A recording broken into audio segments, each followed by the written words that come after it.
let's talk about it. We are still in with the 10th chakra. And like I told you, there are so many juicy things that happens in this space of the 10th chakra. Okay? So we're creating a culture of spirituality. We are indeed moving through our prophetic alchemy and our tree of life. Okay? Moving to different heights, finding out where we need to be, where we need to go. Okay?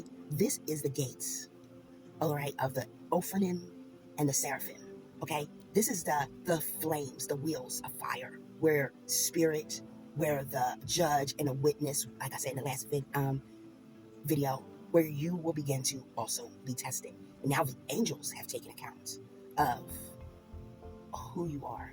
Now, I know those that know scripture and know the Bible, it says in there how the angels, are like, why them? Basically, you know what I mean? Okay, so in this space, it is your service. You will flow in your greatest height. It's your service to all and how you serve. So yes, you'll be tested as you go higher in your spirituality. There's levels to this, okay? All right, so you'll be tested on, will you be an uplifter or will you be destruction? Sometimes we do have to come in, crack the whip, strap up, and destroy concepts and different things like that. But will you move in the space of haste and anger? Will you be like Moses and Aaron in the Bible when Moses struck the mountain, or like Miriam when after they crossed the sea of the ocean and seen the miraculous things of God, she spoke out of her emotions, out of turn, okay? Or will you walk through that gate and allow spirit to transform you in who you are and use you? Or will you keep it shut and stay stuck and cause the physical and spiritual harm and even death to other people? How will you use your gift, okay? Determines how you move in the space within the 10th chakra, all right? Okay? Are you still trying to prostitute the spirit realm, okay? And like I said, some people want to be weighed, don't want to be weighed, okay? They want to weigh God. They want to tell God how they want to manifest, how they want to tell spirit what they want to do, how they want to do it, and what spirit should do and perform in their life. Like some magic genie rubbing a lamp, okay?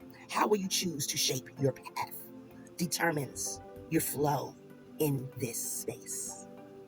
This is the divine axis, okay, which keeps everything in alignment, all right, for you, between you, spirit, heaven, and earth, okay? The Ophanim in a space turn the wheels of fire, the wheels of destiny, okay?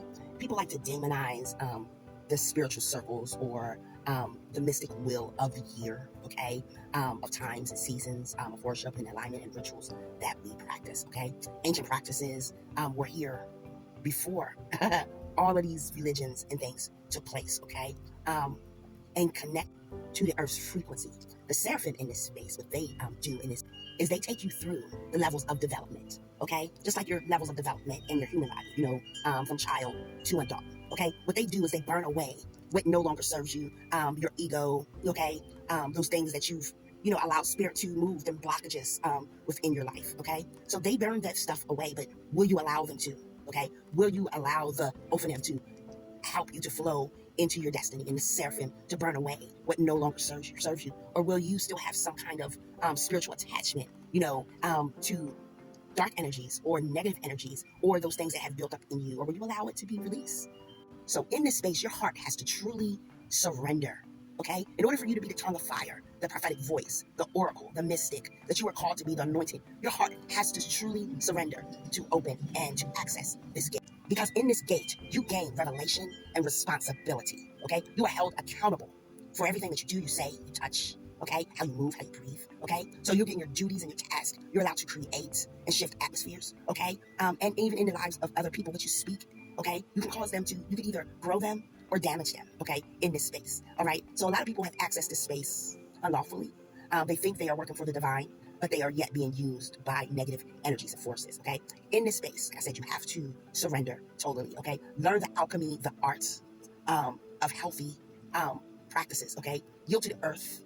You're going to be transformed in what you eat, how you breathe, what you drink, every instruction that you get from divine source, okay? All right, you're governing prophecy, you're transmuting, you're transformation, you're transitioning in this space, and you're carrying the breath of God. So you will be tested on, are you ready? What are your objectives? What are your plans? How will you use this? Some people are allowed to access the gates, but then become distorted, okay? Because they started to touch things they had no business touching. They started moving in frequency, allowed their ego to rise back up in them, okay? Just like the video I just posted, the spirit of offense. The lady in the pulpit on a catfish fight, telling the lady, you hugged me wrong, okay? It's not to say that she didn't never flow, that this leader never flowed in her gift and had access to her spiritual gift, but now she has pushed herself in a space where she is moving in negative energy. It is affecting her mind, her flow, and her ministry. So be careful, okay, on what you do, what you touch, and make sure you are doing whatever you need to do, whatever spirit is leading you to do, to stay aligned in this divine axis with spirit, heaven, and earth, okay? And grounding. I mean, you have to do this, okay? So it's a dangerous space. Many of you know me, many of you don't. Many of you might get with me, many of you won't. That's your business. Grace and peace.